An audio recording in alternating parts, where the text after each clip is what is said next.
어느 정도까지 오른다라고 얘기를 들었었는데 어디까지 듣고 오셨는데요? 장난 아니던데? 장난 아니에요?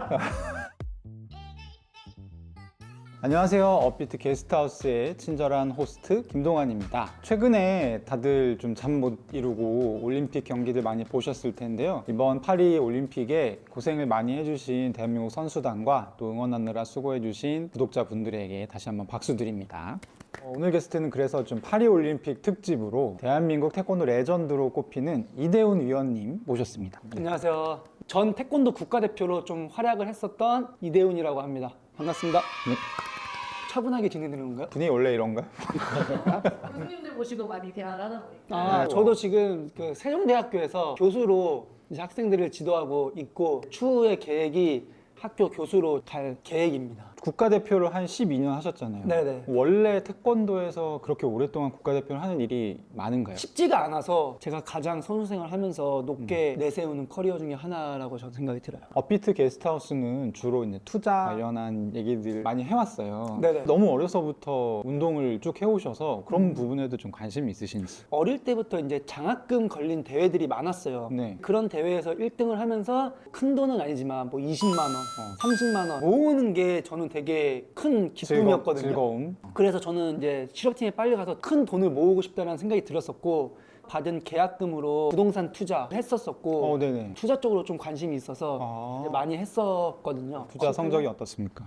그냥 월세 받고 그냥 이런 정도지 주식처럼 빡 큰 투자는 사실 한 지가 얼마 되진 않아요. 태권도를 본인이 하셨던 것도 본인 인생에 대한 투자잖아요. 성공하신 거고 이번에 파리올림픽 해설하셨고 태권도 레전드로 나오셨으니까 네. 태권도라는 업으로 이제 투자하고 싶은 어린 친구들이 있을 수 있잖아요. 귀감이 되는 말씀 한마디 해주신다면. 사실 이번 파리 올림픽에서도 태권도 성적이 굉장히 좋았거든요. 이제 그 올림픽 1등한 선수들을 보고 지금 이제 태권도를 시작하는 친구들도 있을 거고 또 올림픽 1등한 선수를 보고서 더 열심히 하게 되는 친구들도 있을 텐데 좀 지금 현재를 좀 그냥 재밌게 즐기면서 저는 그렇게 막 겉으로 드러나게 즐기지는 못했던 것 같은데 네. 운동을 좀 즐겁게 하고 그냥 생활 자체를 좀 즐겁게 하다 보면은 태권도로서 성공을 할 수도 있고 태권도로 성공을 하지 못해도 사회에 나와서 어떤 일을 해도 그 성실함이 도움이 된다라고 생각이 들어서 그냥 지금을 좀 괴롭게 하기보다는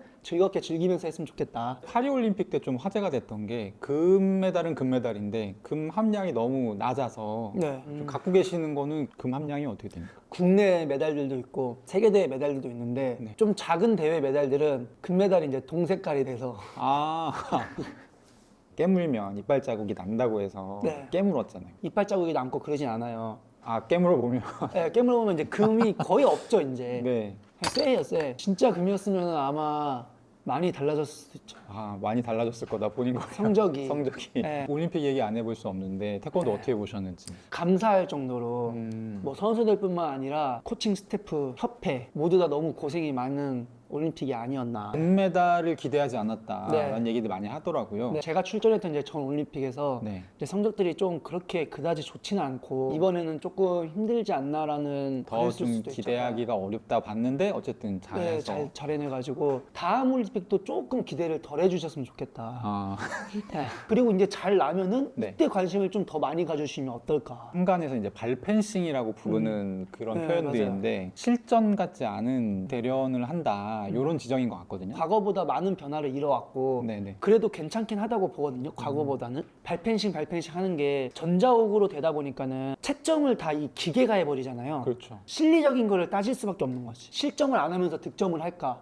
고민하다 보니까는 앞발로 멀리서 공격을 하는 게 더 효율적이고. 거리가 애매하면 그냥 크런치로 붙어버리고. 네, 맞아요. 이거는 이제 앞으로 룰 개정을 통해서 추적이 가능하지 않을까 하는 생각은 가지고 있는데 계속 변화를 해온 거다 보니까 앞으로도 더 긍정적으로 발전을 할 겁니다. 약간 유도처럼 사람이 보고 판정을 한다든지 더 낫다고 보세요? 아니요, 저는 무조건 사람의 개입은 최소화하는 게 WT에 추구하는 방향이고, 과거에는 이제 판정 시비가 너무 많다 보니까는 문제가 너무 많이 일어나서 그걸 없애기 위해서 전자호구를 도입한 거고, 네. 전자호구를 도입하다 보니까는 게임에서도 얍삽이 느낌으로 해가지고 얍삽이. 그렇게 이길 수도 있잖아요. 그렇죠. 기계가 처음 도입됐을 때는 그런 기술들이 굉장히 많았어요. 10년 이제 지나오다 보니까 굉장히 많이 개선이 됐고 좀 더 좋아지지 않을까 싶긴 한데 그거는 이제 앞으로 이제 뭐 전문가 분들이 또 해야 될 일이고. 네.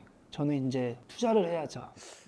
투자에 대해서는 지금 어떤 목표를 세우고 계신지. 부동산 투자 말고도 이제 뭐 주식이나 코인도 그냥 관심 있게 그냥 보고 있고 앞으로 큰 회사들에게 네. 조금 미리 좀 투자를 좀 잘 해놔서 큰 수익을 얻었으면 하는 바람으로 이제 공부를 좀 하고 있긴 하죠. 혹시 뭐 코인 관련해서 궁금하신 점 있으시면. 과거에는 안 좋은 인식이 더 컸어요. 그렇죠. 근데 이제 공부를 좀 하고 조금 더 깊숙이 들여다 보니까는 엄청난 기술이다. 그건 맞는 거죠? 아, 네, 그렇죠. 네, 엄청난 기술입니다. 네, 엄청난 기술이잖아요. 네, 네. 근데 코인이 진짜 많은데 네. 비트코인만 그렇게 딱 대박이 나는 거예요? 비트코인과 다른 코인들의 결정적인 차이가 뭐냐면 비트코인은 그냥 냅둬도 알아서 돌아가요. 그리고 지금의 기능 이상의 기능을 사람들이 기대하지 않아요. 현재의 기능 이상을 기대하지 않는다고요? 지금 상태로도 충분하다는 거죠. 비트코인이 할 수 있는 건 요게 다거든요. 네. 전송. 근데 비트코인의 가장 큰 장점은 중간에 은행이 없어도 일단 보낼 수 있다는 게 첫 번째 장점이고 두 번째로는 지금 현재 갖춰놓은 기술만으로도 이게 가능하다는 거. 중국 같은 곳에서는 문제가 생겼을 때 이제 위챗 계정이 막히는 경우가 많아요. 그럼 아무것도 못 하거든요. 네. 근데 비트코인으로 그걸 주고받는 경우에는 그걸 막을 수가 없어요. 그러니까 이게 되게 큰 거예요. 그 비트코인을 발굴하는 거는 채굴하는 거는 코인의 개수는 정해져 있진 않죠. 계속 늘어나는 거죠. 아니요, 정해져 있어요. 비트코인은 코드 자체에 최대 채굴량이 2,100만 개로 정해져 있어요. 한 100년 후까지 캐면 2,100만 개가 캐져요. 지금은 몇 개인데요? 지금은 2,000만 개 조금 안 되게 캤을 거예요. 그럼 어떻게 채굴하는 거예요? 비유라서 좀 정확하지 않은데 굉장히 어려운 수학 문제가 10분에 한 개씩 나와요. 그러면 이 수학 문제를 가장 빨리 푸는 컴퓨터가 이 채굴 권한을 가져가게 돼요. 그러면 채굴이라는 게 뭐냐? 10분 동안에 전 세계에서 있었던 비트코인 거래 있잖아요. 네. 장부에 다 적어요.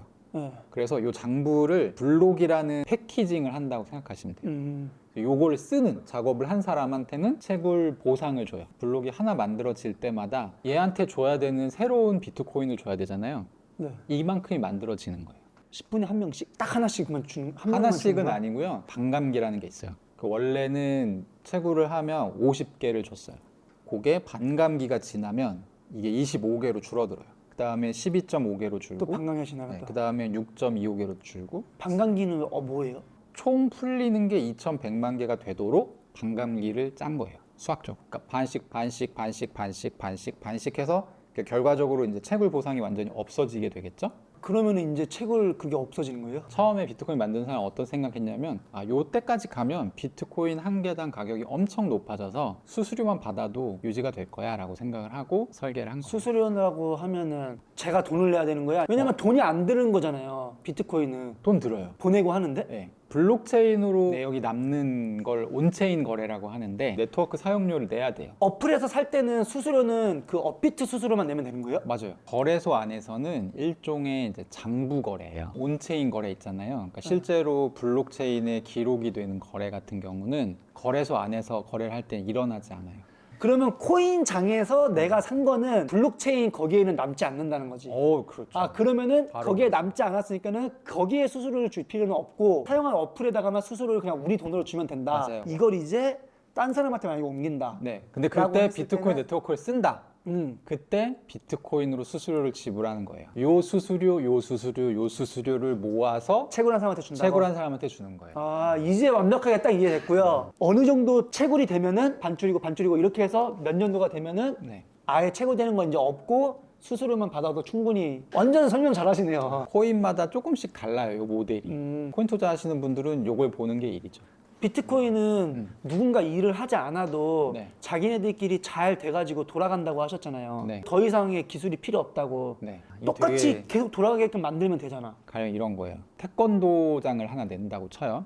도장 같은 거를 할 때 최대한 여기 이대훈이 직접 지도하는 도장입니다. 이런 거 자체가 그 도장의 어떤 가치를 높여주잖아요. 뭔가 대단하다는 인상을 주고 좋은 도장이라는 인상을 줄수록 투자를 많이 끌 수 있을 거 아닙니까? 제가 듣기로는 어느 정도까지 오른다라고 얘기를 들었었는데 어디까지 듣고 오셨는데요? 장난 아니던데? 장난 아니에요?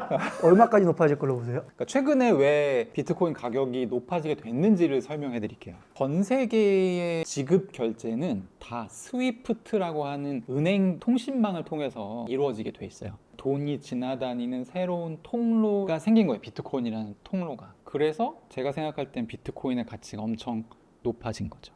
또 하나는 뭐냐면 부동산 담보대출 받아보셨어요? 부동산이 뭐 만약에 10억이다? 네. 담보대출은 뭐 비싸게 줘봐야 5억, 그쵸. 6억, 6억 이렇게밖에 안 주죠. 은행이 돈을 빌려주고 회수해야 되는데 그럼 이게 떨어질 때 언제 팔 수 있을지 모르는 거거든요. 비트코인 같은 경우는 유동성이 되게 좋아서 언제든지 환금할 수 있기 때문에 이걸 담보로 잡게 되면 큰 손실 없이 담보를 잡을 수가 있어요. 비트코인 담보대출 되는구나. 비트코인 담보대출이 지금은 양성화되어 있지 않지만 월가나 뭐 이런 곳에서 받아들이고 있는 속도 같은 거를 보면 아마 금방 나오게 될 거고 비트코인이 이런 담보자산으로 사용이 되게 될 경우에는 비트코인 찾는 사람이 많아질 수 있죠. 이런 어떤 미래를 감안하고서 가격을 매기는 거고 설명을 다 해드렸으니까 네. 이 방송 보시는 분들이 판단하시면 될 문제. 그 은행을 막아버렸다고 했는데 네. 보내는 거는 문제가 없단 말이야. 제재를 하든 안 하든. 맞아요. 은행을 막았네. 그래도 환전할 수 있는 거예요. 굉장히 이거 물어보시는 게 지금 어떤 뭔가 계획이 있으시죠? 아니요.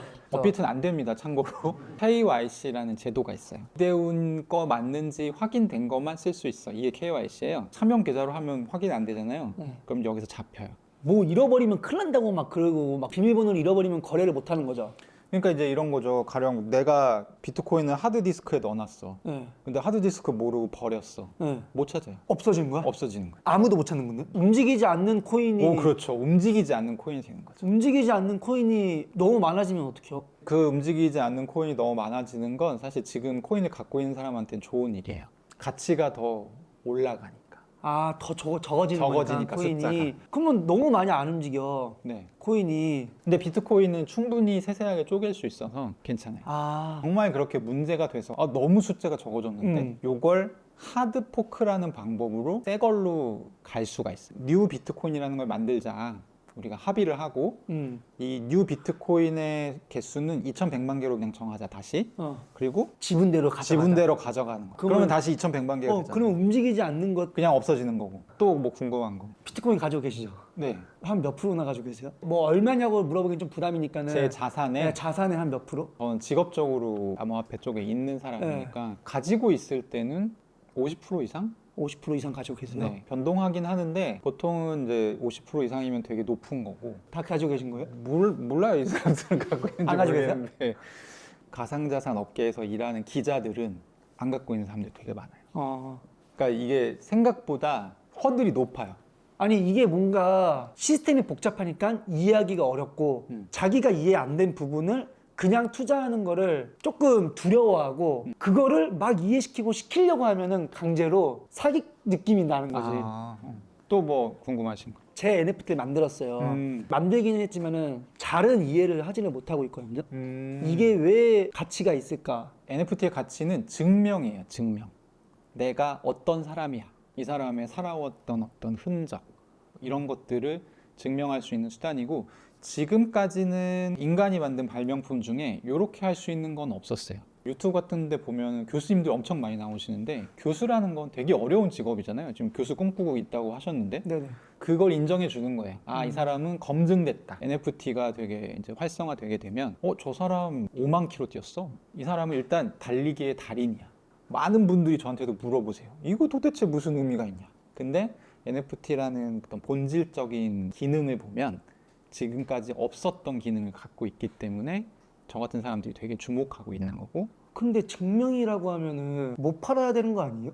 그걸 팔 수 있으면은 내가 산 다음에 나 5만 킬로 뛰었다고 하면 안 되는 거니까 맞죠? 지금 팔 수 있는 NFT에 대한 말씀을 하셨잖아요. 네. 이거는 이제 제가 게임 아이템으로 예를 들면 아주 기가 막히게 설명이 되는데 게임을 하러 들어갔는데 내가 이대훈인 걸 몰라.